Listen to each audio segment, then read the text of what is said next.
Right, another week. I'm going to see how much progress I can make on this helix.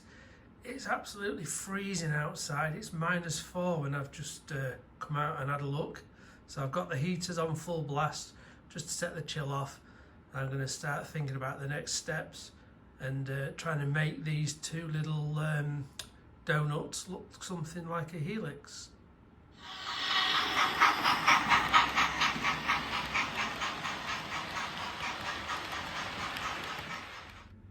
So I'm just going to now cut through this, through both boards, through this line, so hopefully they'll marry perfectly then when I try and get the levels put together.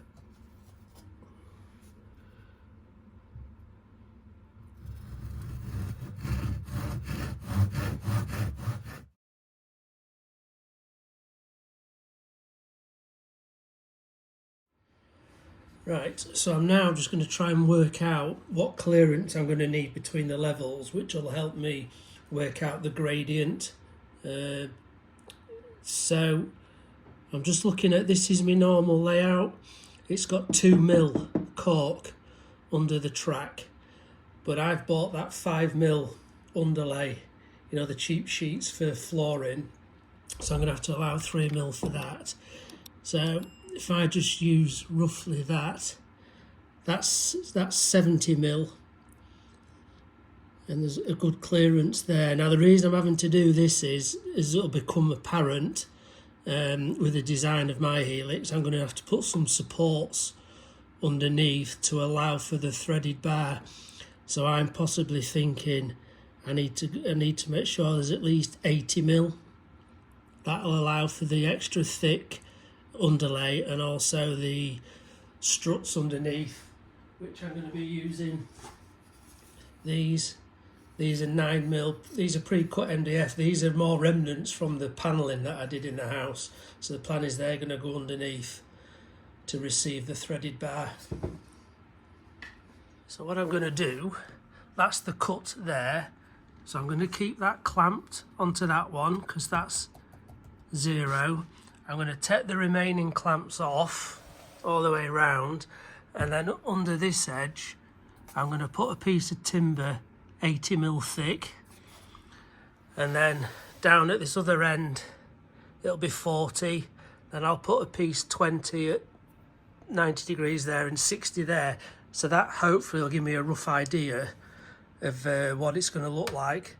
And then I'll use the old trusty level just to see what the gradient is, and as long as it's 2 or under or thereabouts, I'll be quite happy.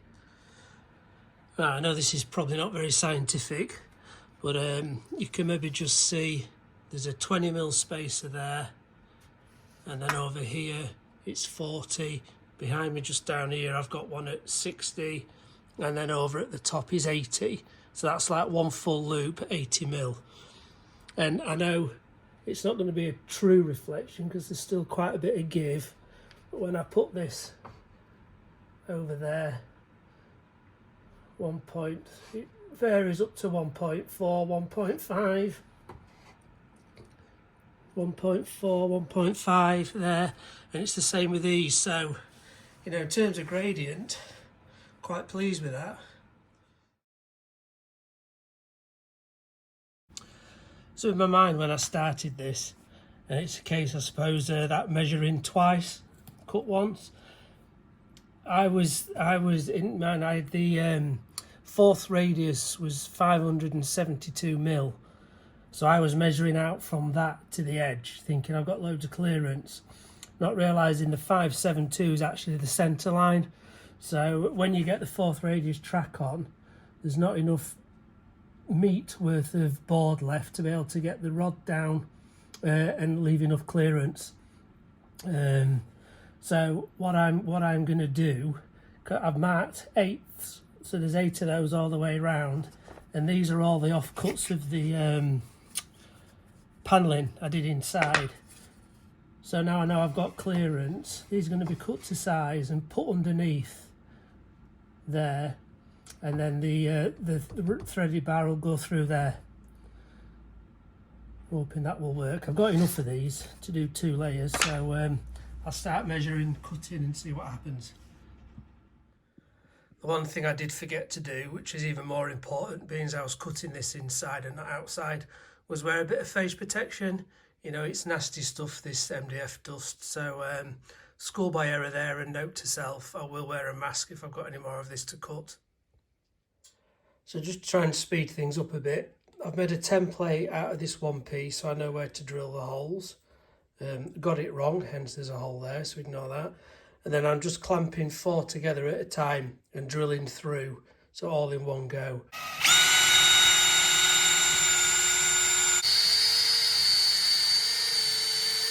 Right, they're all drilled where I need them to be. As you can see, once they're in place, these are just some small 8mm bolts I had just to see what it looked like. I need to trim these back. I need to round these edges off particular. I'm thinking, I mean, what is a 16? I'll probably do it on my chop saw outside, but it's 1 degree today. Tomorrow's Saturday. It says it's going to be 13, so I think I'll wait till tomorrow. It's a bit milder because I've got to rack all the cars out of the garage, move some stuff around just to get access to my chop saw. So that'll be job for tomorrow. So I think what I'll do for now is I'm going to mark out the 90-degree corner I need to take it under the baseboard on one of those offcuts I've got. I'll get that marked out, and again I can do that outside as well tomorrow. I was going to get the ruler out again and start drawing the circles, but there's no point, is there? I've just laid it on top there, and I'm just going to trace round that, and then I'll take it all outside tomorrow and get it cut a lot quicker. Okay, so I've just been cutting these supports to size. I've been outside this time.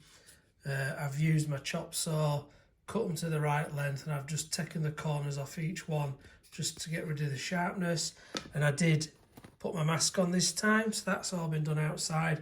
I do need now to get back out there and get this old workmate down into the garden so I can just cut those final bits, because that 90-degree there is going to be my starting point. So that's where everything's going to come from. So I do need to get that done next.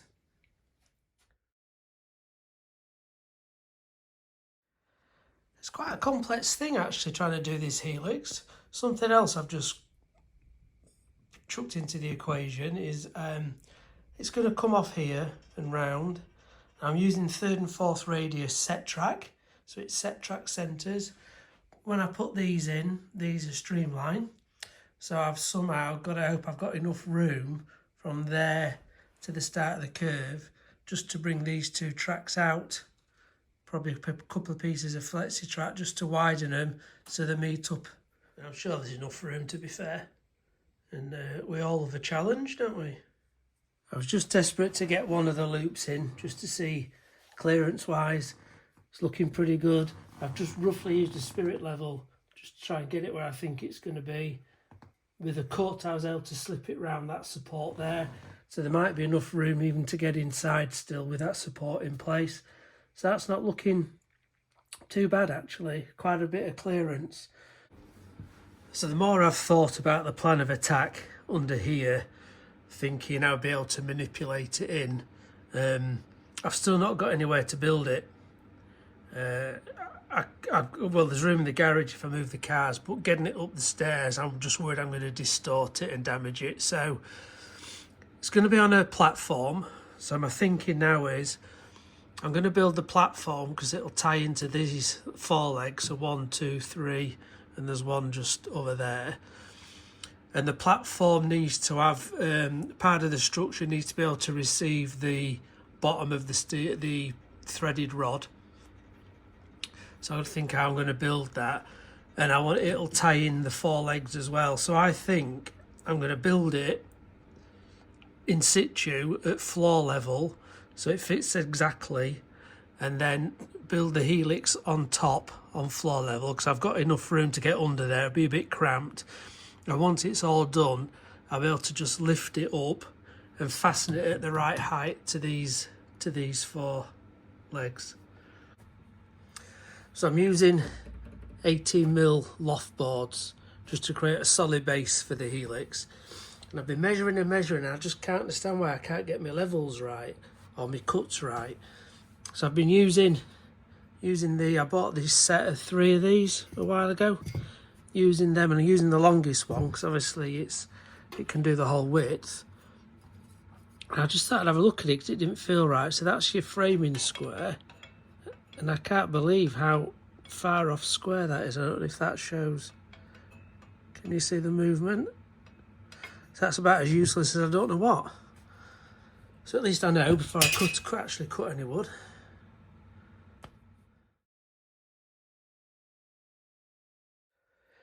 Right, I'm trying to work out the exact position of this helix.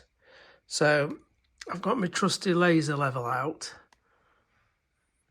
and I've strung a laser level line to the outside edge of this inner loop. And then when it's come down, I've transferred it to there. So that was marked. I know exactly where the centre is of that, and I've just moved it now, moved the whole loop so it touches the outside again. So that should be directly in line with the inner loop, which has got to be right. As I said, the outer of the loop, I'm going to have to just start to bring it out slightly to get it to set track width. But I'm thinking that should be its final position. Right, well, after a lot more time remeasuring, remarking, getting the laser level out, this is the final position for the helix. I've had to redo it all. The join is here where it's cut. For some reason, I had that over there, 180 degrees out. So I had to spin it all around, remeasure. I need to remark now. As you can see, this line's slightly out, but it's perfect 90 degrees each way. So this here is perfectly in line with the incline that's coming down. So I'm ready now to start fastening the supports underneath, getting it lined, and then being able to drill through into this. Right, so that's the base and the framework finally built. As I say, when it's all done, this will all lift up in one piece.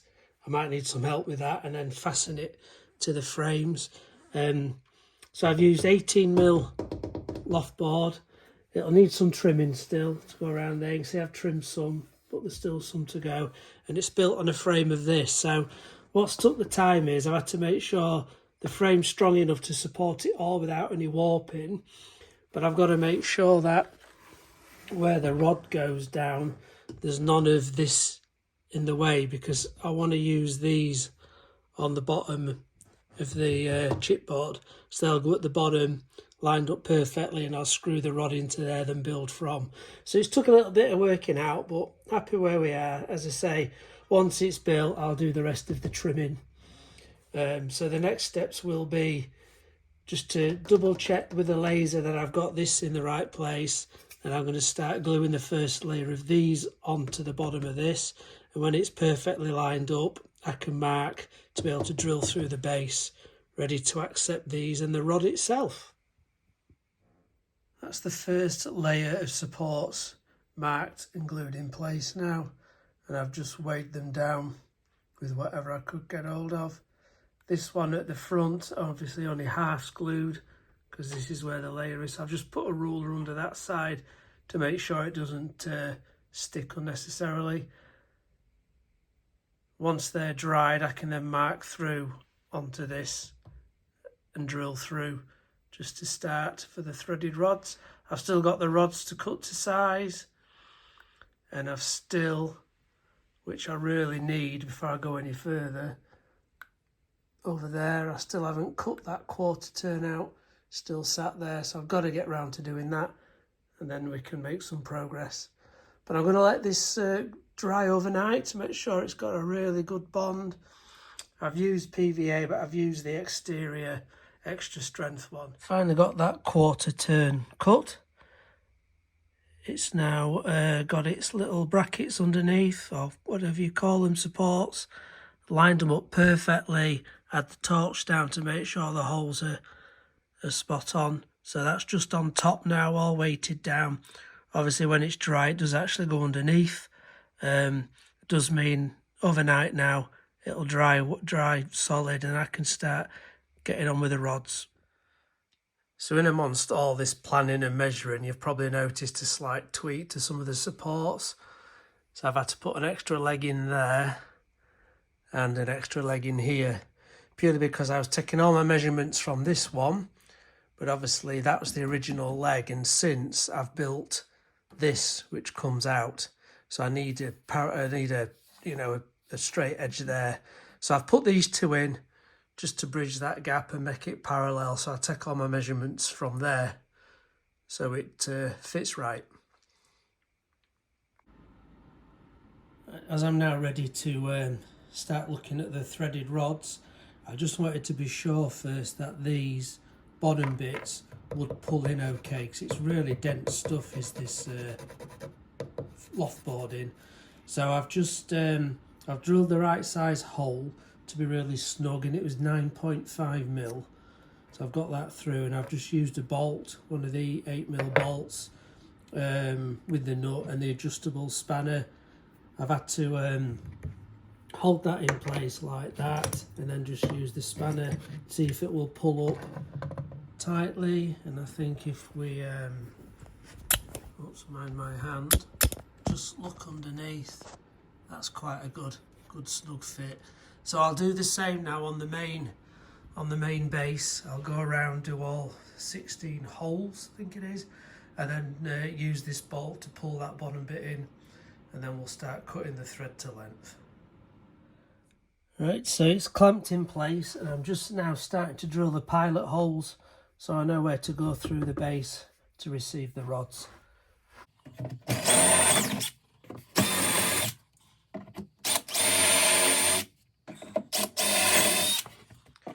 Okay, we have the first rod in place. That's one of 16, so 15 more to go. So that's probably, I'll continue, crack on with that now, get them all cut and go around one by one to get them installed. So that's probably as far as I'm going to get this week. Once they're done, I think into next week, I'll start to get the first layer in level, get the underlay on, and get the first level in place. So slow progress, but it's nice to see a rod there ready to receive the helix.